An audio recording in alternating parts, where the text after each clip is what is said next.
Sa Pilipinas, nag-aagawan yung mga tao dito sa Carhartt. Ayan. Dito sa Spain, natural lang eh.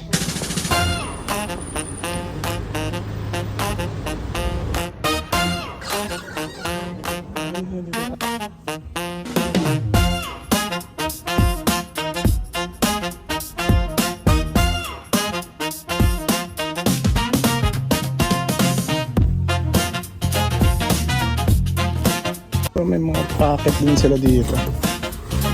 Napakaganda na.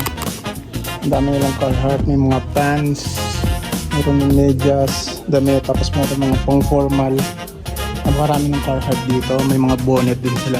Meron din doon, may pang skateboard. Sa Pilipinas, nag-aagawan yung mga tao dito sa Carhartt. Ayan.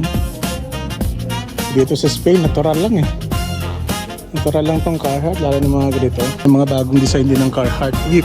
Ayan. Carhartt bag, Carhartt cup, napakarami ng Carhartt dito. Ayan. Jacket, iba-iba. Ano, ito yung mga bagong release ng Carhartt. Ito para sa mga babae, formal attire, shorts, cups. Ayan. Iba-iba kasi ng release ng Carhartt. So dito yung mga traveling bag, pang travel ng Carhartt, pants pang lalaki, babae, napakarami. Ang Carhartt nga pala, iba-iba yung mga taggings. Yung mga taggings sa iba. Katulad nito. Ayan, iba rin yan.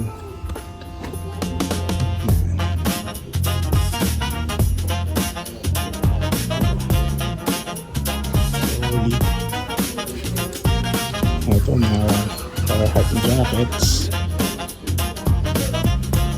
Carhartt pants, hoodie jacket na Carhartt.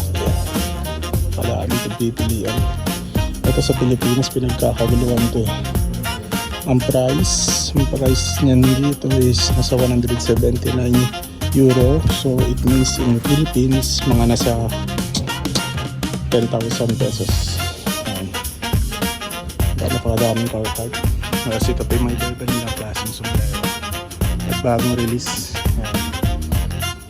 So yun lang dito tayo sa Carhartt.